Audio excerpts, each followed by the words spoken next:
up? What's going on? We're live. Blinkers off. Special. Get this this new guy here. Hey, Ryan. everybody, this is Ryan. What's up, everybody? Also known as John White's partner. Yeah, the Ryan portion of the John and Ryan team, who are dominating the fantasy league. Let's be clear, though. Like, that is the LeBron James, and I am J.R. Smith. Okay? We just cannot mess this up, or he will leave Cleveland, is my fear. Okay? And then I'm done. That's it for me. I'm going to get this. You should have saved that sharing. one for later until more people were on, because that's funny what you just said. You know that's true. It is true. So Ryan, if you don't recognize Ryan, watch Ted 2. Yes, you see me in there doing some background work in the classic scene of talking to Tony Maker. But if you do recognize me, this is weird too, right? But So the funniest thing ever, I told my mom went to go watch Ted 2, and I told her, I said, yeah, Ryan's going to be in the movie, right? She walks out of the movie to call me to say, I saw your friend Ryan in the movie. dude, like, you could have called me after, you know? that is awesome. She's like, all right, I'm going to go back in now. So that's my mom in a nutshell. Who I just saw like an hour ago. So shout out to Aaron's mom. Right? That's why we were late, because she did not want to stop talking to us. So those of you who do not know me, the bottom line is I met these two when they were just starting their company pretty much on the rail at Santa Anita. Yep. And we ended up being friends and marrying this guy over here. So That's right. Wait, now let's claim. well, I didn't marry him. Yeah. We married. Yeah, Yeah, well, to me. You performed the ceremony. It's a big show. Okay. What would you say, Jared? You officiated. Officiated this. And killed it. He even wrote a secret, we didn't know about it, rap/poem about my wife and I that was at the reception. Blew it away. Like every single person there was like, this dude needs to be doing this like professionally. Oh, that's thanks, man. Yep. It was funny. And what's funny about it, but that the wedding was like, it's as it is with wedding and making plans and stuff. And it was like when we were trying to decide on who would be officiated. It was like we both. One of us, I don't remember who, but as soon as we said Ryan, we're like, Perfect. yeah. Why like that? That makes perfect sense because he didn't want someone. Just I'm like, oh, there's this guy that at this church that we don't go to or whatever, and he's gonna do it. And like we didn't know this person. Like it really meant a lot for us to do it with someone that we knew. And then it was just like there was zero argument, zero debate. It was like, yeah, right. That makes sense. It's one of the biggest honors of my life. I mean, you had to pay him like $6,000 to do it, but he did come out, right? Aaron blowing up my spot here. I know he like required all this like. He's like, we had to have this like green room for him. Sparkling water. Yeah, water and all these different treats and stuff that he had to have. It was really annoying. So I almost started with looking really cool. Treats. I love it. All All right. right, I'm going to push this out. Is anybody even on? I don't bet nobody's even on. People are working, right? Yeah, this is a weird time of the day for us to do it. So Yeah, well. Yeah. So I think we have like 3 people on. 3 people. And they said, Hey, Slim. Hey, Paul. Yeah. They got on and said, 3 guys sitting in a room in a circle. Nope. Yeah. Thought I was on a different website. That's weird. Yeah. Well, we're not recording the podcast yet. So, big show. We this group of 3 plus a few other people are going to head down to Hot Springs tomorrow. Well, as you're listening to this, if you're listening to the podcast, we're not even recording the podcast, so I don't know why I said that. But tomorrow we will be going to Hot Springs. Huge weekend. The fantasy tomorrow might have a couple of horses, maybe. I don't know if they can beat Bellafina. And then, of course, the Arkansas Derby going to be big time. It's a bummer that they, that I don't know. It's just weird, I guess, for me because I always just like the Apple Blossom's Friday and Arkansas Derby Saturday. Yeah, just a weird feeling. Yeah, different this year for sure. That it's not going to be the last day. That always kind of made it different for sure. When you go to Oaklawn and know that the biggest day is the last day. So we'll see. Which speaking of, it's super weird. I was looking at the past performances and I was going through Saturday's card, and it's just a tradition. Obviously, you look like let's look at the last race to see which of these horses are going to try to go the 2-lap thing. The end of the. Oh yeah, the trails in. It's a mile and 3/4. It's not doing it this year. It's not because it's always after the Arkansas Derby. That's the last race. And it's kind of like the salute. It's over. Yeah. But because it's not technically the last day, so I don't know. It's kind of weird. It is weird. Yeah. The last race is a maiden special weight instead of the 1 3/4 trails in. So he's right. What are you gonna do? Times they are changing. Is this the most exciting Arkansas Derby meet you guys can remember overall because of the horses coming from Santa Anita? I know we've had Just Fine Barrow come through, but overall, has it been pretty special to see? I mean, it's a lot of cool stuff continually has been coming through your track. Yeah, we definitely need to touch on that on the pod for sure. But yeah, I mean, the Rebel Day was super exciting to have 2 prep races, all those good horses, and I think we'll talk. I'll touch on the Derby when we get on the podcast, but I think it's going to be pretty cool. Let's do it. Let's get on here. All right. So, those listening, we're going to obviously talk about, Arkansas Derby, Lexington, because they're 2 completely, the Lexington might be the most important Lexington running of it. Since we've been covering it as far as horses that need to get in. The Arkansas Derby is the same way. I mean, you've got good horses that are in this race that all need points, really. So there is a scenario out there, for instance, that both Improbable and Omaha Beach would miss the Kentucky Derby. That's correct. I mean, it's unlikely, sure, but there is the fact that is possible, and only because the Rebel was split. Right. I mean, and we talked about how what if this comes back to haunt a horse that should be in, and it is possible it could. So we'll talk about those. Are the 2 focus. We're gonna talk about those 2 races. And if you have questions, comments, whatever, hit us up, and I'm following over here on the other computer. I'll see the comments. So. You guys ready? Let's hit it. All right, let's get this. We're recording. 3, 2, 1.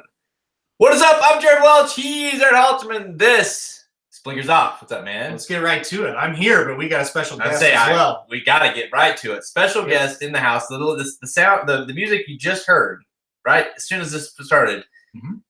Ryan Stillman, the creator of that, the creator of so many things that part of the website, part of the podcast, that's been kind of an influence on us as far as the creative side of things. Ryan, what's up, man? What an introduction. Oh my gosh. Thank you so much. Thanks for having me.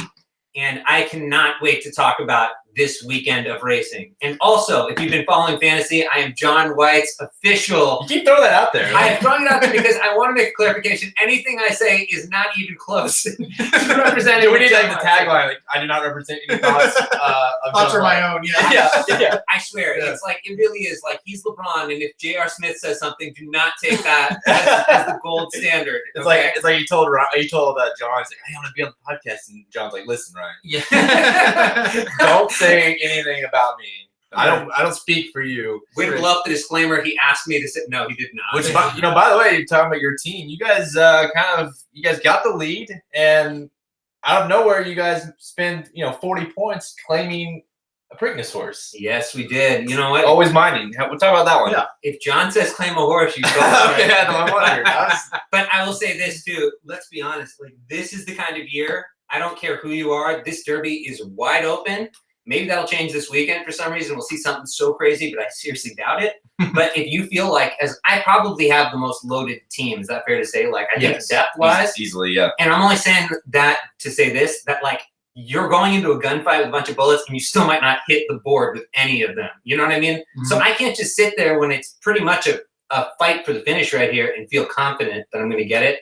I know I won't finish last, so it was worth the attempt to try to I'm sorry, Jared. But I know I won, and I got to take a shot because I'm not sitting there feeling confident that I can win this thing for sure. And you know what? If it comes back to bite me, I'll live with it. You got the best.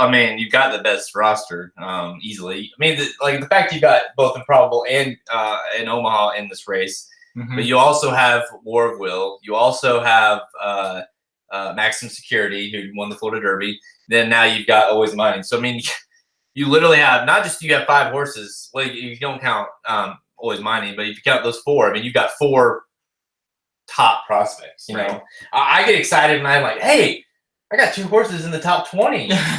You're 4 of your 5 are in the top 5.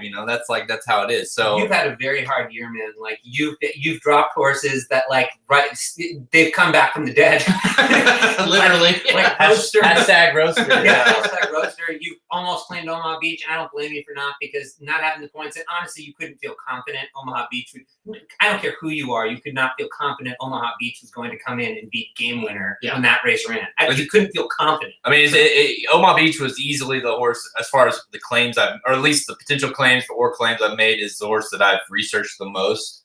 And I was like dead set on, I was like, that horse is worth at least a claim, But then at that point, it was February, and my team was starting to fall apart, and I was like, I can't just throw out another claim and risk a horse running once and then not doing anything and just falling further down. And so, yeah, just tough start. Obviously, the roadster, Gunnet. I blame Gunnet really for everything. Is what it really falls down to. But if we can help, if Roadster, like I was talking to Halton about this. I don't know if he told you this, but like if Roadster being claimed by Paul, which by the way we all laugh, like, what is he doing claiming Roadster? Mm-hmm. If that can help him get first and the Magic Mike team gets last, then it's like the horse racing gods are like, okay. And then at that point, I'd be like, I get it. I understand the whole big picture now. So, well, guys, listen. You guys have your fantasy teams and all these horses you're talking about. There's only one horse that matters, and we're going to see him Saturday. And it's not anybody on y'all's team. Well, that's what I'm saying. We'll have to tune in for that horse. That's right. Yeah, you just stay tuned. The only horse you have left on your team. Exactly, but I only need one because this is the real deal. So, all right. Well, y'all can just talk about your fantasy team all you want. Hold on, I got to plug It's something. already over. I have to plug something really exciting here, too. Jared, you talked about Gunnet, and part of the reason you picked Gunnet, too, was he was a $2.1 million purchase, right? Mm-hmm. Oh, talk about this. Yes. Okay, so I'm going to blow up my spot here because holding this info would only help me, but I don't care because this fantasy league is so smart, you guys would figure it out anyways. Recently, there was at sale a $3.65 million purchase for a Curlin Colt. And people went, oh my gosh, that's a huge sale, right? Mm-hmm. I read about this horse before it got purchased, which is like weird that I read this article. And the guy who bred this horse was like, this is a star kind of vibe. Like there's something special here about this horse. Right. He put it in there. He's like, this horse is going to blow up at the sale. He's going to be the highest. Like he's never been sick a day in his life. It did wind up doing exactly what he said. And it like co-breezed the fastest of all the horses, which was like 10 seconds.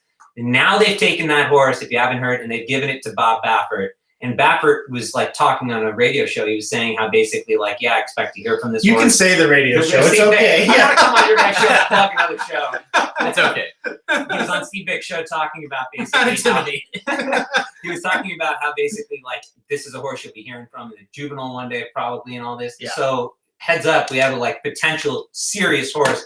And maybe it'll be a serious Gunnet, and it's like a knock on Jared's thing, but like that's the kind of vibe, like a vibe and buzz he's given up. Yeah. No, go ahead. I'm sure Gunnet will win like next year's. Like he'll probably win like the Breeders' Cup next year. I don't think Gunnet can win a claimer. So I think you're okay on that. I think he might be a bigger head case than Coliseum. Really. I think he is. Now Coliseum, I could see coming back. Gunnet, I don't think so. Now, just to clarify, this is a 2-year-old that was purchased. I know. So I know, but so look for him for next year's Kentucky Derby Trail. Right? Yeah, there's something fun to throw out there. Oh, for sure. That kind of purchase going to Bob Baffert. Like you can already go ahead and assume on the Derby Trail. Yeah. All right, let's get into first before we do the best thing. We have recently we've got the final 4 for the dudes Derby Madness. So let's pull that up real quick. See it. Let's go. Interesting voting last time. You have Game Winner Omaha Beach on one side, so that's going to be your side there. The voting will come out today for those listening live. It's Friday, but listening on the podcast today. So Game Winner, number 1 seed, Game Winner, number 1 seed Omaha Beach. The 1 seeds make it there. Game Winner kind of dominated over Roadster. I was kind of surprised, even though Roadster beat him in the San Diego Derby. The improbable Omaha Beach one was close for a while. Omaha Beach pulled away late. Then on the other side, you got Code of Honor, the 2 seed, and War of Will, the 1 seed. So really got 3 out of the 4. Mucho Gusto, the 1 seed, is the only one that didn't make it on that side, but for good reason. Yeah, exactly. So right now you got Code of Honor versus War of Will. Looking at this, you would kind of assume it'd be War of Will, which, by the way, War of Will versus Bourbon War was like 59 or 51-49%. It had like 300 votes. It was super close. And what was interesting about that, we've talked about this a little bit, it's like if Bourbon War would have beat him, then there's a very realistic chance that you would have had a horse in the Final Four that's not even in the Derby, which kind of sums up this year in general. And let's just another thing. War of Will got 9th in his last race, and Bourbon War is never he was 2nd and 4th in his last 2 races. So, and that one of those horses were going to be in the Final Four. Right. Yeah, I know.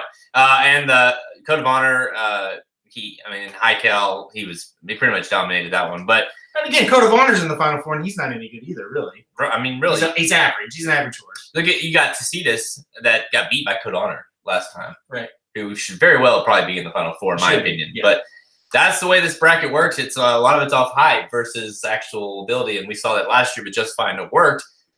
But this year you got to assume that the left side, game winner, Omaha Beach, that's who's going to win this whole thing. So it still has a reasonable shot. Say if Omaha Beach wins this weekend, if they vote him in, this is a horse likely going to be the winner of the Derby Madness. Is going to likely be a top 1 or 2, 3 choice in the Kentucky Derby. So we got a shot again to make this 2 for 2. Yeah, but I don't know. The voting will come out today. I'm interested in that. And again, I always put it out on Friday because it's always interesting. There's always a horse running, at least one horse running that weekend. So it's kind of like, do you wait? Like in this case, would you really vote game winner over Omaha Beach if Omaha Beach just is terrible on Saturday? Right. Or do you just go ahead and put them in? So tons of votes coming in last week. Hopefully that continues. Final Four, we'll vote that. We'll get the championship round available that'll be on next week, and we'll vote that in. So it's kind of weird. Like Maximum Security, for instance, he wasn't in it because at that point, you couldn't put him in the top 32 because he was. He'll be a top 5 choice, right? In the Kentucky Derby. That's what made it this year so difficult. It's just it's impossible. All right, so we got a 3-way here. Anyone? I appreciated it. I appreciated it. It was low hanging. I know what you're doing, but I didn't appreciate it. It's a 3-way best thing you saw today. Oh, thanks. Yeah, that's great. Yeah. Who wants to start? I'm starting right here. He's kicking off 3-way. He's gonna kick it off. I'm starting it. Okay. I'm gonna say the best thing I saw was your lovely son. I had not gotten to meet the little guy, and honestly, man, anyone who gets a chance, gorgeous kid. I love this family, man, and so cute and so chill. I have to be honest, for a baby, he is chilling. You caught him in a good mood, but for the most part, that's how he is. So he kind of looks like our friend Paul. Paul from the Fantasy League a little bit. Like this baby is like the cutest little baby with the oldest man face I've ever seen. Not that Paul has an old man face, but he's an older guy compared to this baby. So this baby, he looks like Paul. Okay. My wife and Paul have not met, so that at least gives me a little bit of relief. I text Paul and he said, "I swear I've never met the mom." That's why we got a gift from him right after he was born, and it said something about from your dad. He said daddy, but I was like maybe he thought he wanted me to give it to him as me, but now it makes more sense. And then he claimed Roadster. I know. What are you doing, Paul? Get out of my life. Shout out to Paul. Anyways, Halterman, what do you got? This guy right here is the best thing I've seen today, right? Yeah. My gosh, he came in last night. And it's just been nonstop fun since, right? No sleep. That's right. We slept 4 or 5 hours maybe. Seriously, maybe. Aaron didn't give me any water, so I really didn't sleep very well. Who was Big Spoon? Okay. For those that don't know, I don't know if we mentioned it really on the pod, but Ryan's here because he comes in. Last year we're starting a tradition here. Last year he came in for the Arkansas Derby for the first time, and this year he's back. So we're heading tomorrow or today, I guess, if you're listening to this Friday.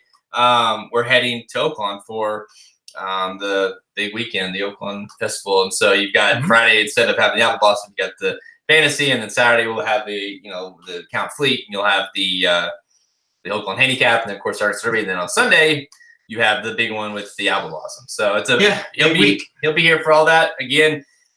Stoked. it's good to have you. Thanks. Well, do you like Oaklawn? You were I here love last Oaklawn. year. No, I honestly do. You know what's the craziest thing about Oaklawn? It could be a show like Cheers, where like everyone knows your name. There are regulars there. Yeah, he's right. You couldn't make this up. Aaron talked about. I don't know, man. Can I blow up a spot here? Blow up a This spot. one guy. I don't even know what that means, but do With it. one guy. Okay, this guy and his wife, and it's like she. Oh yeah, that group. She feels the energy of the horse, and then he bets the horse. Right, Yeah. right. I mean, you couldn't make this stuff up. Like, you don't see that at Santa Anita. You don't see that at Churchill. And I don't know how to explain this. My first time at the track was 2007, and they were there, and they've been there every single time since, and they will be there Friday, Saturday, Sunday.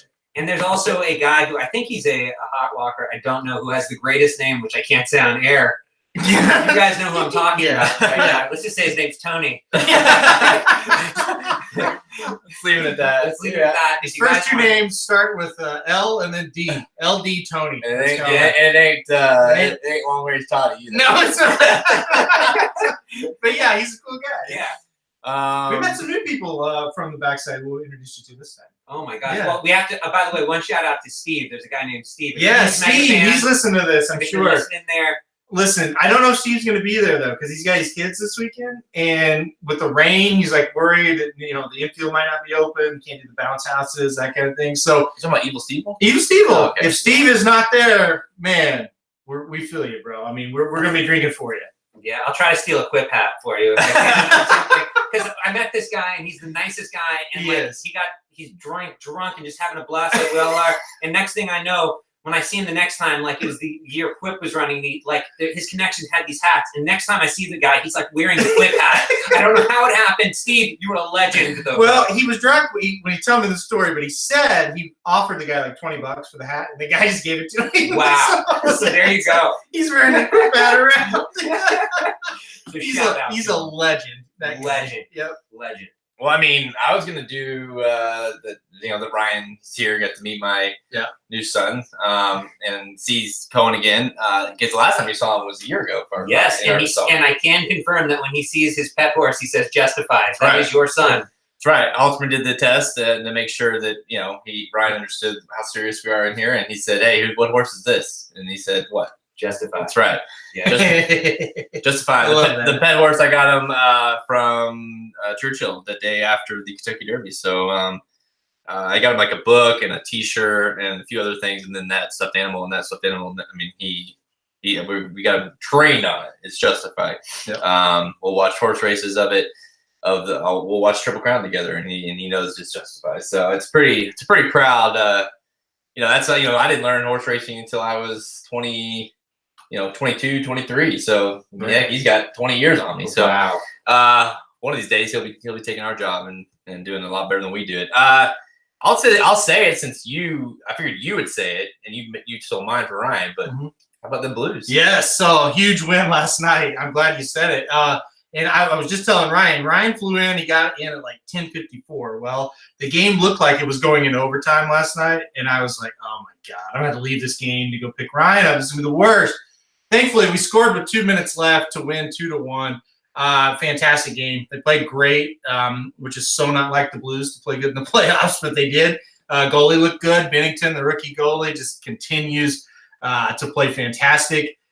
I'm stoked about it. I mean, Heather's told me multiple times, don't let them do this to you again. They always break our hearts, but I'm sucked in, man. No, hold on. I'm not letting him glide past this. He started with saying the game was on and my flight came in. Tell him what would have happened if it was a tied game. I might have been chilling at that. No, he wouldn't.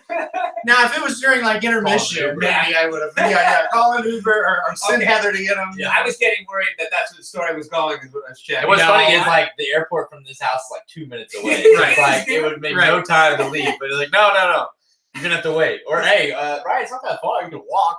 You can totally walk. You can totally make it. I actually could have. Exactly. It's not LA. It's safe, so you're good.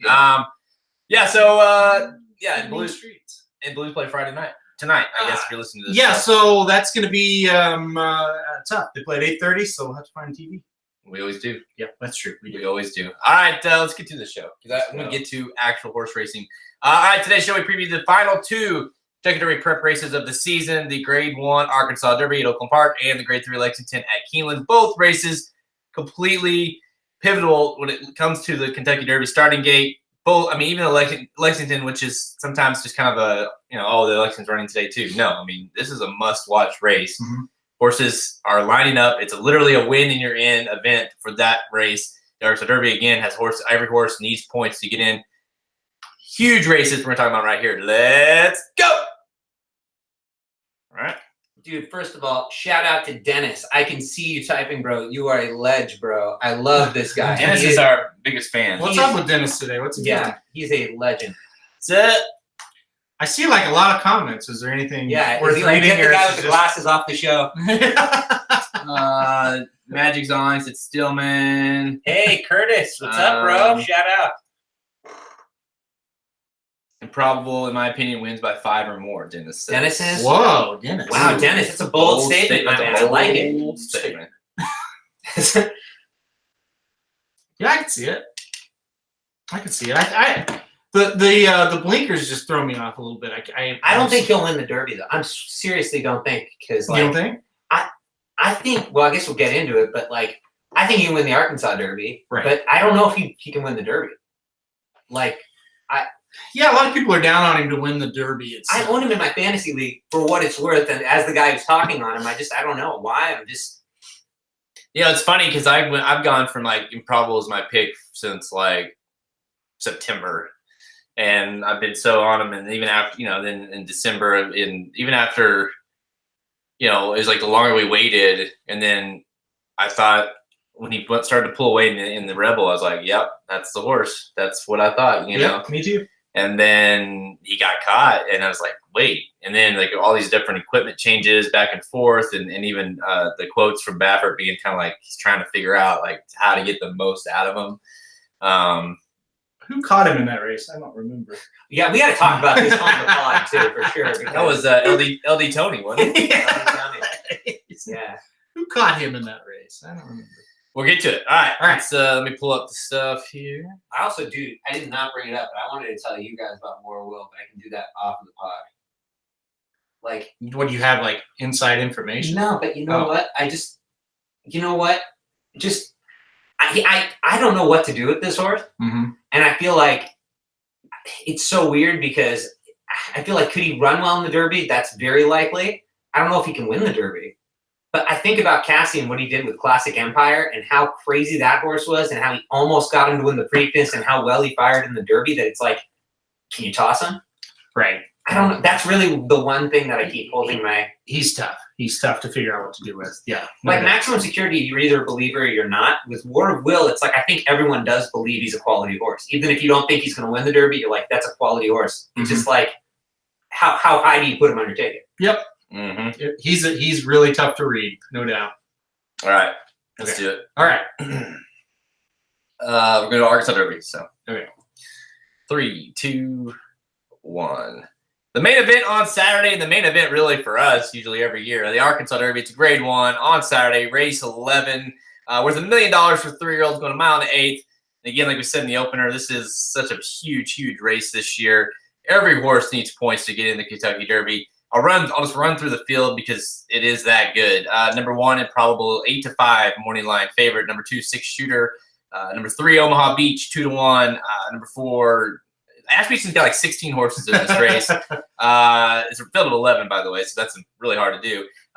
Race number 4, Tekin Flu. Then number 5, Laughing Fox, also Ashby's. Number 6, Gray Attempt. Number 7, Galilean. Number 8, Country House. 9, 1 Flew South.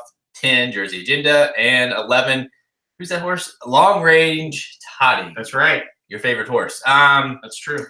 So field of 11, you've got the, I guess you got the Rebel winners in this race with Omaha Beach and Long Range Toddy.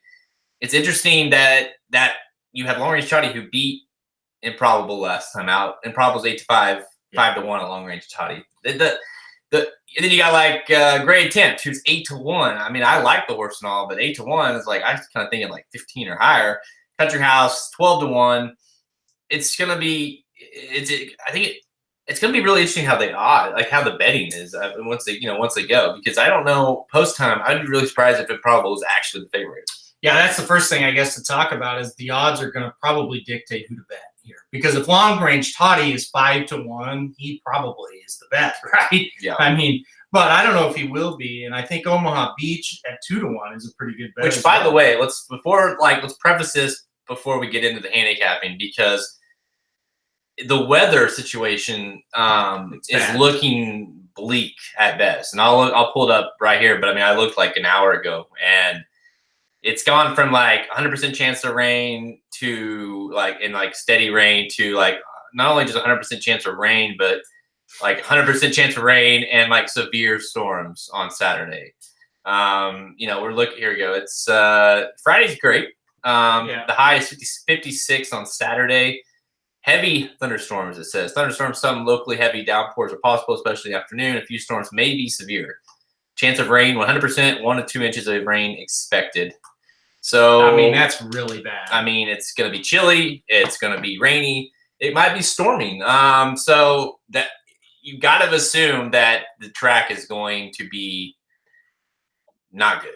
Yeah, I think it's going to be if those conditions happen, and they mentioned it's afternoon as well, not morning. It'll be one of the worst Arkansas Derby days of all time. Sorry, Ryan, that you're going to be here for it, but weatherwise, if it somehow could like hold on, like late, if it turned into like late afternoon, it could just right after the Arkansas Derby, that would be fantastic. Yeah, it doesn't sound like that's the case. People, the first Arkansas Derby I ever went to was like 40 degrees. I mean, it was so cold. It was terrible. And, yeah, exactly. But it's been like great ever since until this one. So, and honestly, guys, I'll just get right to it. That threw me to Omaha Beach because of his romp in the slop and just how good he looked in the slop 2 races back at Santa Anita. I was looking because I think the margin is very slim between Improbable, Omaha Beach, and Long Range Toddy. The slop threw me to Omaha Beach. I mean, you just had to go logically. Well, that is going to help him in this race. Yeah, I mean that was one of his most impressive races. That they won by 9 lengths. I know he's one of 7 furlongs, but man, he was awesome. And it's just like he obviously proved it last time. That I think he's spread so well, and he's obviously bred for the slop. I think he's really the only other horse in the field that has any kind of experience in slop is Jersey Agenda, who looked good doing it, I should say, at Churchill Downs. But still, I mean, so it's always one of those cases you got to be careful to just like I know, yes, it favors Omaha Beach, but you don't know how some of these other horses, some of them might like it too. Well, yeah, Improbable's never been on it. He may love it. Long Range Toddy might love it. Somebody else, Country House might love it. Country House is built to love it. Yep. Now, you never know, but he's got that. He's real big. He's got the big, those real big feet, because that's obviously they tried him on turf to start. So he got that long stride. He should enjoy it. And like I made a point to you the other day, it was like, well, you could see a case where a lot of these horses say, half the field hates it, and towards the end of the race, they're all backing up. And it may not be Country House's like extremely fast late coming, but he just doesn't hate it as much, and he's still got that closing kick to where he can get up there for second or third or whatever. But it's an interesting race, and adding the rain makes it even tougher. Different dynamic for sure. I always think though, like last year, and you can talk about this a little bit, maybe Ryan, if you want, but last year it was such it was anticlimactic. Like we knew Justified was going to win the Kentucky Derby, and then you have Magnum Moon, and you knew he wasn't great. He was just beating up on fields that weren't great. But this year, in years like this, where either you got the monster like American Pharoah running in the Arkansas Derby, or it's wide open, and it could be 1 or 3 or 4 horses that are going to win the Kentucky Derby after this race. That's what makes this race awesome. Yeah, does it feel different for you coming this year? Like last year, it's like you knew Justified was going to win the Kentucky Derby. What about now? No, I'm with you. This is weird because I think it is a 3-horse race, but at the same time, if you're thinking anything is a given this season, you're so crazy. Oh, totally. You cannot be certain that you're about to see a 3-horse race in this season. Am I right, guys? I mean, honestly, you can say after all we've seen that, I'm confident it's one of these 3. Yeah. I mean, it's hard to do that, but I'll say this. When I think about what you're saying about Omaha Beach, like the few things that I liked about him, he stepped up in competition last time. Huge step up for him. The other thing that he did huge was he came off of a quarter crack and did step up in competition there. Yep. And I loved his gallop out there. And I also think he worked the best up to this race of the three that we're talking about. So those are all good signs. But at the same time, the Baffert factor is so scary on Improbable, and I don't care how great he is, Baffert, and he is probably the best in the world. I think that you've got to remember when you're training for Windstar Farm, it's like, what did you do for me lately? Has to be their attitude. And I don't think you can just have Improbable not fire. Am I like right in thinking that? Like, Yeah. So I'm sure he's going to fire his best. I don't know if it's good enough, but I really wanted to ask you two, isn't there a huge difference in the way Improbable lost his Rebel versus the way that Game Winner lost his Rebel? Oh, yeah. And I said that right after, I don't know, we didn't do an instant reaction, but the next week, it's like, Improbable took the lead, looked like he was going to kick away. I mean, you mentioned it on the opening of the show when he got ran down. That's never a great sign, right? But then you look at Game Winner, he was just the opposite. He was trying to catch Omaha Beach, and he almost did, and he was coming at him at the end. So it definitely looked a little different. Now, let me talk about the Rebel with Improbable just real quick. I rewatched that race like 30 times because I really have had trouble picking a winner for this. He had a rough trip. It was rougher than I thought originally.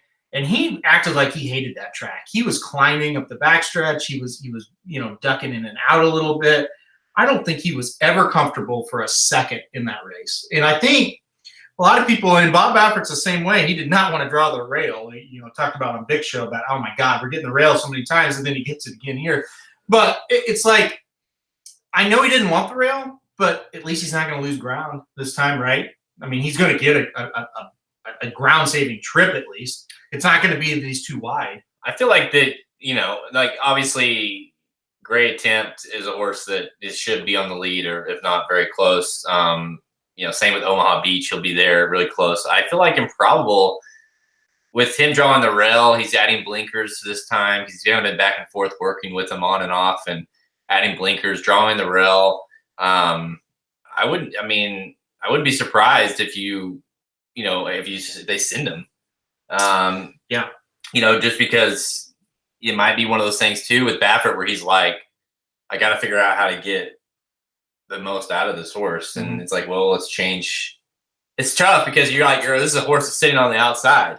Yeah. So do you really go, how you change jockeys to Jose Ortiz from Drayden Van Dyke, you add blinkers, and then do you actually say, we're going to do a different pace tactics this time too? Yeah. There's a lot to ask. I also haven't liked in his workouts in the morning the way his head's been. I don't know if you guys noticed that too. Yeah. Like, I don't know if there's something to comment on there, but I'm just saying, like, I don't. It's really hard because I'm never going to knock Baffert. He's the man. He's like maybe the GOAT. And honestly, I don't know that he has this horse figured out. I think that this horse has tons of talent. I don't know what he is. I don't know if he's distance limited. I don't know anything. I just know that, like, when you're putting blinkers on a horse and changing the jockey and you're coming, I don't know. I don't feel like that confidence. Like when Justify was running the San Antonio Derby. No, yeah, for sure. Even though he hadn't started in a stake before then, I was like, he's going to be both the Well, do it. Look at Game Winner. He didn't adjust anything to him. Same rider, no equipment changes, nothing like that. So that is why I am a little skeptical about Improbable. Can I throw one thing out there too? It was so telling if you watch the NBC Sports broadcast. Did you see the Mike Smith interview? Yeah. He's like, I would sit on Roadster, and he goes, well, you haven't worked Game Winner all this. It's so telling that Mike Smith wasn't on Improbable to me. Yeah. I don't know what it means, but it's just like, let's face it, you don't even need to be an expert on racing to know Mike Smith is the man in racing. If you could put one horse, like jockey for your horse, right, and it says something that he has not been on this horse really. Yep. No, I agree. And then he started. Yeah, because usually it's always like, well, Drayden's been on it, and then now what? Guess what? Mike's on now, and that hasn't been the case. Yeah. And by the way, I'm not going to be saying this, and after the race, it goes, he wins by 5, and I come back and look up, he still could win. But these are all things you've got to take into account, right? He is the horse in this race. If there is a horse that's going to win by 5, it's Improbable. But I think if he wins by 5, I'm not shocked, and you were getting at this. And if he's off the board, I'm not going to be completely shocked. Yeah, because right now Improbable sits at 27th at 25 points, so he's not even close to being in. I mean, he literally needs to finish 3rd to get in, and even then, it's just like if he finishes like a distant 3rd, it's like, okay, yeah, you're in, but you could also see Baffert being like, you know what, because like for instance, Chasing Yesterday, she's in.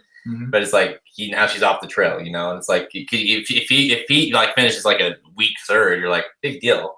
We're not gonna run him, and that could happen. I also like want to question who he's beaten, and it's hard to do this because again, it's not fair all the time. But it's like you look at Long Range Toddy beat him, so I got to give Long Range Toddy that already, and probably beat the best horse I think he's beat is Mucho Gusto, and you can take that or leave that. So at the same time, here you go, and I think Omaha Beach beating Game Winner, that's way more impressive than anything on his resume in a dogfight. I don't know, man. Yeah, it's like I want to have something where I go, okay, this is solid enough for me to believe in Improbable and put money on him.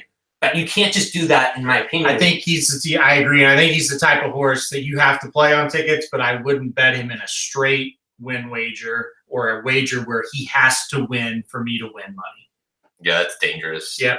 I mean, obviously, Omaha Beach is the next likely winner, and you've got Mike Smith, who obviously going to ride here again, and you talked about it. I mean, the fact that he's back is always a good sign. The Rebel was awesome. I mean, this horse really has never finished horse in third. That was on debut. The last 5 races have been second or better, and by the way, the seconds have been a nose and neck and a half. One that made special weight. It took him a while. Bregus made special weight. Boy, did he show that he was legit last time out. Yeah, he is just. I mean. And Magic asked a question here, and I'll let Ryan talk about it because he's kind of like the breeding guy. But what is it about these war fronts that whenever they get on, especially when they get on the slop, it's like just automatic? Great question. And John told me, and I don't want to just give you guys a lie. John told me, and I'm forgetting at the minute. But no, that's why you're tuning in. John said you can't speak for him. Yeah, right. So I can't make something up. No, it's a good question. John told me, and I can't remember. But I'll tell you one thing, if I can digress, that is going to be huge this year. So if you're listening to this, here's my Derby thing. Who is Mike Smith sitting on in the Derby? That is going to tell us so much. And here's my thinking on it. If Omaha Beach romps in this, right, and he still gets on Roadster, it's going to tell me one of two things. One, I don't care. It's Bob Baffert. He's got the bigger stable. He's always going to have a loaded thing, and I'm sticking with him. Or two, they're about the same. I can't tell. And if I'm going to lose, I'd rather lose on a Baffert horse because I'm not going to upset Bob. But if you see him after this race sit on Omaha Beach, it's going to tell me so much. Oh, yeah. That's a side note to what we were saying. Especially if it's like you're bypassing Baffert as well. You're going on Mandela, like a very, not exactly a Kentucky Derby type trainer. Yeah. And if he were to stay put on Omaha Beach, you're like, okay, this horse is the real deal. So the thing about Omaha Beach that I love is, like you touched on a little bit, it's just the progression this horse has shown. And if he progresses once again, he's going to be really tough to beat. I mean, you think about it, this is a horse that lost to Nolo Contesto 3 races back. That ain't good, boys. I don't care about any of the excuses Nolo Contesto has every single damn time he runs. He's not good, okay? And he lost to him, but he got better, and he got better, and he got better. And guess who else is in this race that's doing the exact same thing? Long Range Toddy. If you look at his form, he gets better and better and better with each race. These are the 2 horses that are progressing. And what have you been saying this whole time? The horse that wins this Kentucky Derby is going to be the horse that runs his absolute best race that we've seen from him on that day. Yep. I think these 2 are 2 of the best candidates for that. Yeah, I mean, you look at this horse. I remember picking Long Range Toddy to win the Springboard. And he was like 18-1. Yeah. And then from there you go finish second in the Smarty to great 10th. Even Steve Asmussen has been he's been quoted saying, "I'm surprised at how this horse." There's a reason why this horse was at Remington Park, right? Yeah. You know what I mean? Yeah. And the fact that he's now not just won the Rebel, but he's really a contender for the Kentucky Derby is pretty amazing. But yeah, he finishes second to great attempt in the Smarty. Then he goes third in the Southwest, and then when it looked like we talked about, it looked like Improbable had it. This horse just came flying to beat him. The deal with Toddy is he showed something he hasn't shown in any of his other starts, right? Like he's been a kind of a one pace grinder. I'm really good at getting position. I'm pretty fast, but I don't have a kick when I turn for home. He did the that. Rebel, he had a kick, and if he shows it again, we know he's going to be at least serious in these Triple Crown races. Now, was that a fluke last time? Well, it's possible. But when you look at those past performances and you read off those buyers, each race is better than the last. Yeah, I mean, the one thing that you kind of have to just take a step back for is both those horses we're talking about, Omaha, and especially Long Range Toddy, just completely. I went from an 87 top buyer, previous top buyer, to a 95. So it really popped. Yep. And then same with Omaha Beach, went from a 90 to a 96. So both horses had a big, where they were kind of slowly progressing. There was a big progression from their previous race to that Rebel. I wouldn't be surprised if one of them is. I'll just say, I wouldn't be surprised if one of them is flat. No, that's possible, and it could be long range Saudi. I think the slop is gonna. I just think it's a huge factor for Omaha Beach. I think we'd be dumb not to say it. I mean, I don't see him bouncing in this race. Wait, can I ask you a question? Yeah. About Will Take Charge. When did he win a race in the slot? Like, I feel like he did one of those. Oh, I could be crazy. He actually ran terrible in the slot. Because that could be maybe something to indicate, because they really look similar to me. They're both these kind of like colts that. This is the thing about him, is we've talked off air about how much I liked Long Range Toddy too. He's the kind of horse that you're going to see progress as the distances get longer. It's another factor, yeah. And so I just wondered if but Will Take Charge also in the Derby was like a muddy track. I remember that. He was making a run that day in the mud. Yeah.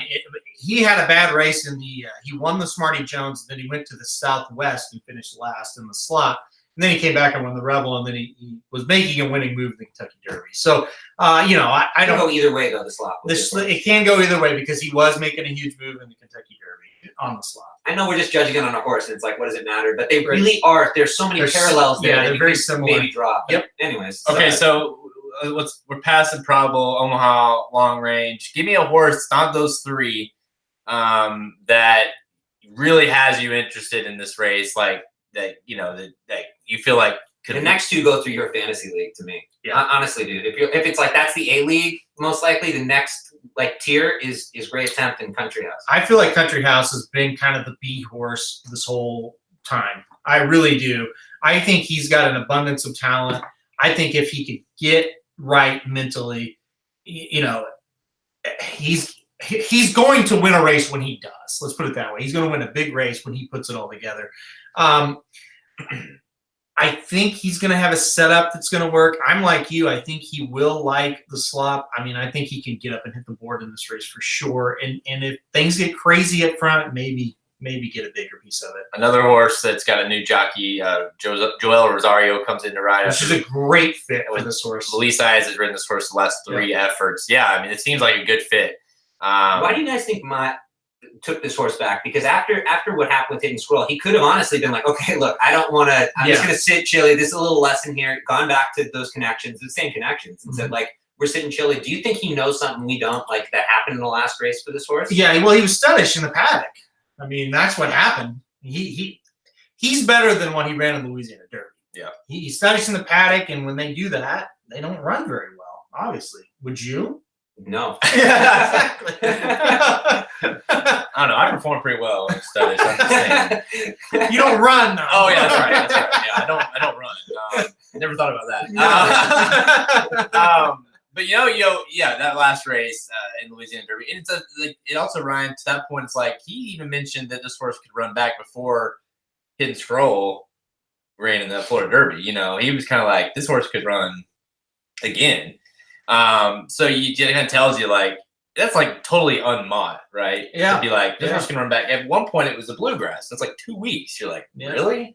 So I mean, even 3 weeks. I think what he's saying to us is he didn't really run much in that race. It didn't take a lot out of him. Right? And if you're a handicapper and you're looking at this angle, I think a lot of people will be. See, this is the thing. We have short memories in life in general, and when you see what Mott did with Hidden Scroll, whether it was his call, the owner's call, you start to go, "Oh, this guy messed up that horse. He's going to do it again here. I'm going to just discount it." Do you know what I mean? Mm-hmm. But he is the youngest trainer to ever go into the Hall of Fame. He is one of the greatest trainers of all time. Mm-hmm. And if he's running this horse here, I'm just saying you can't base the training job he did there with this horse. And I can see him hitting the board. Like, let's say Improbable doesn't fire for all those reasons. And Long Range Toddy doesn't like the slop and gets stuck. Yeah, all of a sudden he's right there, right? He's right there. Mm-hmm. And let's say Omaha Beach runs too quick or has a distance thing we're not seeing for some weird reason. I'm just saying. Mm-hmm. That horse is sitting there and he's going to fire if Mott brings him here, in his opinion. Right. So you'd be stupid to just toss him. We're going to have to see how he behaves, I guess, a little bit in the paddock after that last time, too. I mean, if he's walking with 5 legs, let's go on to somebody else. Now, as you know, I mean, we're course, you never know with the weather. But typically with these big races in Arts Derby, they mostly stay outside in the infield, and it's a lot more space and it's a little more less stress for the horses. If that's the case, that's encouraging.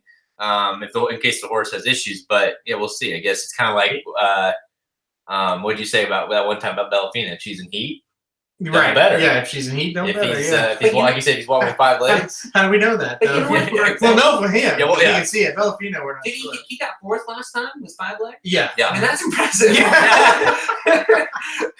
Like, you know. Was there anything you should have won with 5 legs? Yeah. You got extra help. Did the extra whip too. You know. Anyways, okay. So past him, great attempt. To me, and this is the horse I have on my team, obviously as well. I like this horse. I think this horse sprinting is super good. I definitely don't hate the decision to run here because I don't, Southwest was 0 indicator of what he could do. He got hammered in the first turn. It was over, and then he got hurt in the first turn. So I don't think that he can get a mile and 1/8, but he's too talented, especially on the front end, to where you can just completely discount him as cheap speed. Because I think he's got overall he's a very talented horse. Yeah, he's not cheap speed, and I do think he can bother a horse if they're out in front with him. So I think he could play a definite factor. My thing on this, and I told you this before they drew the card, or before they drew the race, I said I think he can wire the field if they let him out by himself. There's so much other speed in the race. I don't think he's going to get that trip. And in turn, I don't think he can win because I do think a mile and 8's a little too far. But sometimes a sprinter, if you get them out on the lead by themselves, they'll get brave a little bit. I'm not confident in it. And I think the horse that would have to take back for him to do that is Omaha Beach. And Mike Smith is too crafty. We just saw Roadster to let the pace get away from him. Yeah. You know what I mean? He totally dictated the pace in that race. And was like, let them go up front and do this. Yeah, so and he'll do the same here. Here's the thing, though, about he's another gets Stuart Elliott, another horse that gets another new jockey, but that last work. I mean, he's blazing. He's like by comparison. I mean, this horse ran 5 furlongs in 58 seconds. Omaha Beach ran a bullet back home, but you ran a bullet going 5 furlongs in a minute. Yep. So here's what I like about him. Next time in like the Pat Day Mile, something like that, where you're going to have a lot of horses that get a lot of hype and a lot of, and he's going to sneak under the radar in that race. He's got a damn good trainer. He'll get a better jockey for that race, and he'll be tough in races like that. Don't sleep on this where he's really good. Do you think he's ready to run on the day, or do you think like maybe he threw all of it away in his training? Do you take him? It was a really incredible. I think Jinx Fires knows what he's doing. So I think he'll be all right. Jinx didn't work him one last time after that, so maybe a little time to recover from it.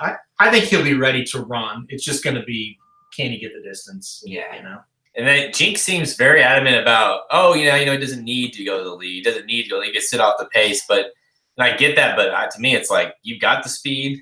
Yeah, use it. Try to run them off their feet, and you get that far turn, and you don't have horses that have anything left. I think that's what you got to do. He's never really proven that he can sit off the lead with any kind of success. So we'll see. And he said it before. I think it was before the Southwest. And of course, where was he? Yeah, he was on the lead, and then got about killed in the first turn, which I thought was another interesting thing in that video they did at Oaklawn about him talking about they've actually been working him around that turn intentionally to be like. Basically show him, hey, this is an okay place. There's such a bad thing happened there where it's like you don't want him to freak out when he gets, veer or whatever. And so that's a very I would say it's a move that not many trainers would do. Yeah, well, it's because he's a really good trainer. Exactly. He's a horseman, where some of these other guys aren't. Listen to that. All right. He's the Jinx Fires is the man. You need to listen. Don at Oaklawn, watch Jinx Fires. The interview, it's really good. Last horse I want to at least mention because this is a horse that's kind of been hyped and then kind of the hype's fallen off. But Galilean, who finished 3rd in that Rebel, one of the Rebels, gets blinkers off this time. Is it like I was very much against this horse, and I like to say was right. I think he's a good horse. I don't think he's at like this level type. I think he's like underneath kind of horse. But getting beat by long range Toddy and Improbable, I mean that's nothing terrible either. So do you give this horse do you think this horse can improve off that last effort, or do you kind of think that Rebel was about what you would expect? Like he's underneath type of horse, and he might be able to sneak up there and get third, and maybe get a points to get in. Yeah, probably what you just said. I don't think. Here's the deal. I watched the Rebel a lot, like I said, or the Rebel a lot, like I said in the beginning, and it's like he didn't get probably the positioning he wanted in that race, but at the same time, it wasn't a horrible trip. He just he couldn't hang with the top two. Yeah, he didn't run bad though, and I could see him running decent, decent to average here. I mean, but I don't think he's a serious win threat. So final picks, long range. No, I got to go Omaha Beach. Unfortunately, okay. I mean, just the slop. I have to go towards him. I do think Long Range Toddy will run a nice race. It's going to set him up for the next one. But yeah, I went Omaha Beach. Ryan, what do you got? Omaha Beach. Yeah, I'm with you. That make it 3. I just think Omaha Beach is too good. With the slop factor added in, it's gonna make him too tough. But I think underneath it could get wild. So this is a race that you can play in a lot of different ways. But yeah, Omaha Beach, we're all doing it. Boy, I can't believe we all 3 picked them. I know. I like how Jared said everyone's doing it. Like, it's, like that kind of vibe, though, Jared. That was your vibe. Everybody's doing it. So yeah, you know what I mean? By the way, Galilean, how crazy is it that, like, at this minute, Jerry Hollendorfer has no horses in the Derby? Yeah, unreal. Like, if I were to tell you that at the beginning of this Derby trail, that, like, as of right now, no horse trained by him is in the Derby, that's crazy. He was so loaded. He had Instagram. He had this horse. I feel like he had tons of horses. How crazy also is it? I agree. And how crazy also is it that Gunmetal Gray was probably his best Derby horse. Wow. Just like specific for the Derby. Yeah. He's definitely not his best horse, not by a long shot. I know what you mean. But to run in the Derby and maybe make an impact, that was probably his best chance. And he's been doing so good in the Derby. He got 3rd and 4th in recent running. And I think Gunmetal Gray may have this time. This year, anybody could even win. Right. Oh, well, that's true. Too. No, I'm just saying, like, it's so. I mean, maybe I'm too crazy though. That'd be pretty tough. You're crazy, but you're not that crazy on that. You're really not. All right. Do we have any questions, Jared? Or Dennis said when 3 people pick the same horse, he will run off the board. It's probably true, Dennis. Laugh out loud, Come JK. on. There you go. He loves Jinx's pony horse. Oh, I do too. Cool horse. Kelly thinks, did y'all forget how much hype there was around Improbable? Wasn't he supposed to be the best by far? Who? Kelby. Who? Yeah, exactly. I'm glad he's watching. What's up, Kelby? That is our Kelby. Our Kelby said that. Not a different one. Huh? That's our Kelby that said that. Yeah. Okay. Hey, Kelby. Good to see you this weekend. We'll see you tomorrow. Yeah, tomorrow. All right, take over for a second. I gotta go to the bathroom. Oh, all right. Let's. I want to read ask some some questions. questions. All right. Who wants to ask Aaron some questions? Oh, jeez. Let's do this the right way. I don't like this. You're moving. I'm moving that mouse. All right. Let's see. Who said something? Dennis is right. All 3 is a jinx. Long Range Toddy is a winner now. I would love that. Who said that? Kelby. Yeah, I agree. Kelby, I'm rooting for him, no doubt. No doubt, I'm rooting for Long Range Toddy. Come here. Well, yeah, Jared turned into a dog. Let's see here. Yep, there you go. Yep. All right. Oh, you're picking Omaha Beach too? Yeah. No, she's picking Gray Attempt. Oh, Gray Attempt? Yeah. Okay. She likes Grays. Bring the other dog. I think the other dog picked Improbable. No, the other dog's like old. She doesn't really like to be touched. So. What? Yeah. Sorry that we're all jinxing Omaha Beach. Yeah. Well, we'll see. I'm not confident. Dennis says, okay, now since he's gone, let's talk bad about him. Yeah. We actually brought in a special guest. This is his dog. Yeah. What has he been doing to you? What has he been doing? He beats me. I hate him. So, would you kill him, please? So, wait, let's see. What do we have here? Okay. Like, the Oaks this year. Is anybody excited about the Oaks? No, nobody is. I mean, I think Bellafina's the horse to beat, obviously. Okay. I would love to try to play against her, but I just can't find a horse. Yeah. So, yeah, it's rough. Oh, yeah. he's back. And here he is, the guy we've all been talking so good about. He took her away. We just lost him. This is the greatest show. Check the comments. I don't know. Is there any new ones after? Dennis is all right. All 3 is a jinx. Long Range Toddy's a winner now. Oh no! Here we go. The last one's Heather Heather coming. coming. Yes. Oh yeah. Oh yeah. She always Is is. that Kelby again? Yeah. Heather and her friend Haley she's coming too, Kelby. Just saying. Dude, I cannot. Kelby's not. He's not single, so. Oh yeah, that's right. Just saying. He's literally just saying because there's no point about. He's just saying. He's Just saying. saying. It. I'm weakening you guys. All right, let's do this. Okay. Oh All right. yeah, this is the one we've all been waiting for. Yep. This is the big one, guys. This is a big one. All right. The 3, 2, 1. In the final biggest race of the day, right? We'll go to Keeneland. It is maybe like What did I forget? it's very interesting. The race 9 Stone Street Lexington Stakes Grade 3, 200K for 3-year-olds. Going mile 16. You might be like, why are they talking about this race? I mean, yes, it's a Derby prep race, but it's only worth 20 points to the winner. 28-4-2 comes down to the winner. I mean, this is like I said in the opener, it's a win and you're in kind of race, and you've got horses in there that are on the cusp that need to win. A field of 10 lined up for this one, but really it comes down to Sueno at 5-1, Another Twist of Fate 2-1, Harvey Wallbanger 7-2, Zindan at 6-1, Roland at 15-1. But really, as far as points goes, and really on the 20 points where it would make the biggest difference, Sueno, Another Twist of Fate, Harvey Wallbanger. What's Harvey have? Does he have 20? I think he has 10. Does he only have 10? Yeah, he's got 10, so 20 would not be enough for him. So really it comes down to Sueno, who's got 28, and then No Twist of Fate, who's got 30. So both horses are out as we speak. Nick's go. He's got a shot to get in if he wins. Are you serious? Yes. Yes, he does, because we and I were talking about that last night. What's Nick's go? Nick's go has like 20-something, I think, right? Nick's he's go. off the list, actually. He was actually crossed off the latest list. So he may be added back on if he runs well here. I want to say He's got like 24. because he got points for winning the one at Keeneland, and the charity, and then he also got points for finishing second in the juvenile. Yep. So he's got some. And so yeah, really, He wins, he's in. He's in. Yeah. So he'll be back on the list.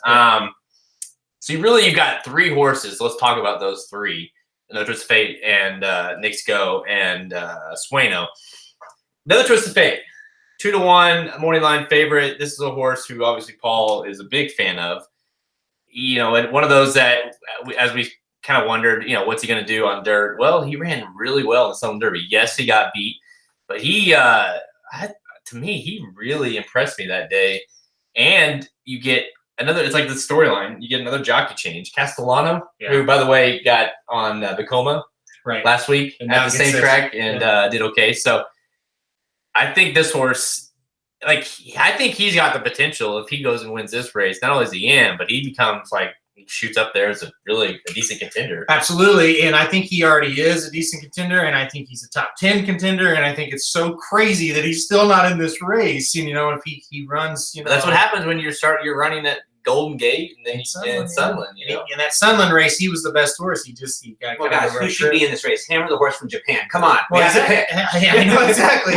Which by the way, there's talk, right, of the what is it? What's it, USS Michigan or what? Yeah, let me see if that race did it already go? Yeah, keep talking. But yeah, there's a thought that European horse might actually take up that spot. So then you're talking only 18 spots. Yeah. And 2 horses that should have no business in the race will be in. So that would add a lot of intrigue to this race. Wait, do you mean 17? Because the UAE. Oh well, that's an American horse. Yeah, that's technically those are. But the points from the European trail or whatever. To me, just not to off a tangent, but to me the way this should work. And this is whoever's listening. If you have the powers, nobody's listening. The Japan and the European trails. It shouldn't be one of those where, if the first horse that's in lead doesn't want to go, then it falls to the next, and then falls to the next, and falls to the next. Because then you're like, oh yeah, we'll go, and they have 2 points or something. You know, right. If you win that road to the European or whatever, and you win it, it's like, you want to go? Sure, then you have the right to go. If no, right. Then it's void. You just don't keep offering it because you got some owners or whatever. They're like, yeah, we'll go. And the horse has no business being they couldn't even win a race on the trail over there. Right. And here they are taking up a spot. Right. This year, more than ever, you're taking up, Urban War spot or, whoever. But or pushing a live horse into the 1-hole. Do you know what I mean too? Like they draw well, and now this horse. There's so many reasons for what you're saying making more sense to me. What you're saying, man. I mean, I get why it's like offered there, but come on. So USS Michigan off the board in that race, so I don't think we have to worry about it. So 19 horses. They have that Japanese horse coming over. The Japanese horse wasn't the horse that won. Didn't win any of the preps, so that's kind of the point. Another twist of fate. What do you guys think of this horse? Well, I think this is my pick to win the race. I think it's a 2-horse race. I don't think the 2 horses involve the other 2 horses that could get in the Kentucky Derby, though. I think what's going to happen is number 9 Zindan is going to get out to the lead. I think a mile and 16th is maybe a touch too far, but Keeneland plays so heavy towards speed and has in this meet. Zindan has a ton of speed. If you go back and you watch the Tampa Bay Derby, he set a pretty fast pace and was only beaten 3 lengths. He got 4th. And guess who he got 4th to? Horses that came back to run really well, right? So I think he's going to be dangerous here. But I picked another twist of fate because he can sit the Vekoma trip. He can sit the trip that he has to sit to win a race, any race. If if it's a soft pace, he'll be right there. If it's blazing, he showed he could sit. That's why I'm pretty high on this horse for the Kentucky Derby, because he shows that running style that I think you're going to have. We had the question about Mike Smith earlier with Omaha versus Roadster. If another twist of fate wins this race, does Castellano stay put or does he go to Vekoma? In my opinion, there is, as long as he wins this race and he runs like I think he's going to run, there's no question he should stick with another twist of fate. That would make sense. I mean, that's where I would go. Vekoma, and I have nothing against Vekoma. I just don't think that horse has much of a chance in a race like the Kentucky Derby. And Kelby mentioned this about Nick's go liking Keeneland, and then they're like earlier in the year, I was like, I thought all along this is where this horse was going to end up at some point, whether it be the Bluegrass or this, because of that whole point. His biggest race of his life was at Keeneland, like we mentioned, where he won the Breeders' Charity. And it's like they wanted to get back to Keeneland. Well, unfortunately, he's gotten progressively worse since since last year. Ran an amazing 11 buyer in the Gotham, and this is the horse who finished the race. And he's been beaten by 18 3/4, 13 and 51 lengths in his last 3 races. So that's a lot of lengths. I get that you gotta like that he's back on a track that he has ran well on. But boy, there's nothing that would give you any. Well, we talked about Long Range Toddy and Omaha Beach, how they're getting better and better with each start. This is the opposite. I mean, I agree that this is, if he's ever going to do it, it's this track, but I don't want any part of him. So what do you do as Sueno? Because I thought all along this horse was going to run this race, and it's like I thought all along that he might win this race, because that's just kind of very typical DeSormo with this kind of horse, who's just kind of been sort of like almost there, and then bam, he finally gets it, he pops, he wins, and now it becomes like the kind of Cinderella, or not Cinderella, but kind of like the wise guy horse of the Kentucky Derby. Yeah. He's kind of got that feeling to me. Oh, he does. He's a lot like My Boy Jack, right? I mean, My Boy Jack, he won the Southwest, and this horse probably should have won the Southwest, got a really tough trip, and then you watch the Southwest, Super Steve just went crazy, crazy move on the turn, and then was able to finish off and win. Yeah. Sueno was very good in that race, and he went on and hit the board in Louisiana Derby, kind of like My Boy Jack. I think Sueno is a great play for second and third. I just do not think this horse is going to be good enough to either run down Zindan or run down another twist of fate. Yeah, and it's – That Louisiana Derby was odd, not just for what we talked about Country House earlier, but you had Spinoff where he thought, seemed like a winner and couldn't finish it off. And you had a horse like By My Standard who won. Sueno certainly didn't look like a horse where you're like, oh, he's coming, like that was nothing there, but going a mile to 8th. He had every chance. He does cut back, to the mile 16th where he might be a little bit better. But I don't know. I mean, I'm with you. The reason why I thought he was going to win has nothing to do with him itself. It's more like it had the feeling, like the connection and stuff. That's kind of timing wise. That's how they'd win. I don't see a lot, to be honest with you. I mean, Owendell's in this race, another one of those. It's like for going the wrong way. Yeah, I don't love him. I mean, to me, this is a proving ground race for another twist of fate. Yeah, like go out, get your points. and you become like a legit contender for the Kentucky Derby. Here's who I'm 3 million times against. So go ahead and put his first to win, Harvey Wallbanger. Because I don't think he's any good, and he's 7-2 second choice on the morning line. Insanity. He's awful. So I'm totally against him. I would play Owendale over Harvey Wallbanger. But still, I don't love Owendale either. The thing is, like, the question became, which we've asked this with like someone like Hot Brown, and then with Another Twist of Fate. Those were the two when they were running on synthetics, and they both had started off on dirt and it didn't look good. And you're like, okay, what's the dirt look like? Well, both of them passed the test, and really, and he backed up. He had ran a 94 like El Camino, and he backed it up again with another 94 in the Sunland. So I mean, he obviously proved that first race was just the first race. There was nothing to it. Right. I don't know. I mean, I think this horse, he's been consistent the last couple efforts. I don't know, Ryan. What do you think? Another Twist of Fate? I think Another Twist of Fate. I mean, this race though, it really feels like when everyone's going to prom, and everyone's been picked pretty much, and then there's the 10 dudes that didn't get picked. It's like, all right, like she's getting really desperate. The girl, she's got to find a date. There's one good-looking dude left, and it's that's another twist of fate. I don't know what he's doing here. It's wait, you don't have a date for prom yet? I don't know how to explain it better than that. It just maybe I'll be wrong, and whoever wins this will win this year's Derby because it's that wacky. But it's really if he doesn't win this race, it kind of feels like he's in the wrong league. And I'd be a little bit surprised, wouldn't you guys? If he doesn't win, if he doesn't run extremely well. The only way I would not be surprised if he doesn't win is if Zindon gets a 5-link lead and then he's closing really late and he looked really good. He just couldn't get there in time. That's the only thing other than Another Twist of Fate winning that I wouldn't be surprised on. Everything else would be a shock. It'd be a bummer for Another Twist of Fate to not get in off of two second place finishes. But unfortunately, that's the thing. It's you take these paths, it's why planning out where they're going to go is so vital, because you get up in a situation like this where you're in a win and you're in situation versus you go to Arts Derby or whatever and you run third, you still get the points. Yeah. Here, you got to win. Can I ask you guys this? Does it seem a weird move that they're trying to make the Derby because they're in the Preakness, and this would be such a good Preakness horse? Yeah. I'm just being honest. If you didn't have Derby fever, or I don't know the connections enough to tell you this, but it's that is sign me up for the Preakness with this horse, kind of a horse, right? Yeah. That would run a great race there. Yeah. The Derby's like a rodeo ride. It's so weird that they're trying to do imagine if they took the layoff here and just said, let's get to the Preakness. Yeah. Yeah, I mean, the Derby's the Derby and the Preakness is the Preakness. I think that's the best answer. Yeah, that's a good answer. Everybody is just so Derby crazed. I mean, you get a horse that's got any chance.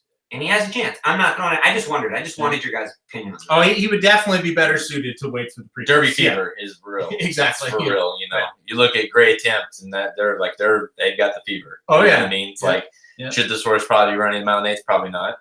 But they got the points. They've got all they need is a little bit more help, and they're in. And it's so they try it. And this year, I guess it's if you're going to try to make the Derby. Yeah. Oh yeah, exactly. You might, and that's the thing. This year more than ever, you're well, look what we've got. I mean, we just got to get one shot. We got to get in, and you never know. You could run your biggest race that day and win. Like we've been saying, a horse could run its biggest race that day and win. So. Another Twist of Fate. This race is, what time is this race ran? This is at 5:34 Eastern, so I think that's going to be before the Arkansas Derby. So we'll hopefully know. Another Twist of Fate will get in, and then we'll see what happens at Arkansas Derby. But you on? Yeah. I mean the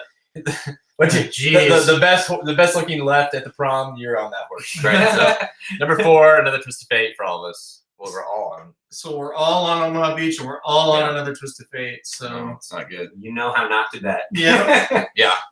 They're either gonna run off the board or lose the jockey. All right. We are running out of time before they come back, so let's just get this done. Let's wrap it up. I'm gonna have Ryan do the Naira reading just because I think they're funny. Oh, for sure. Okay. All right. 3, 2, 1.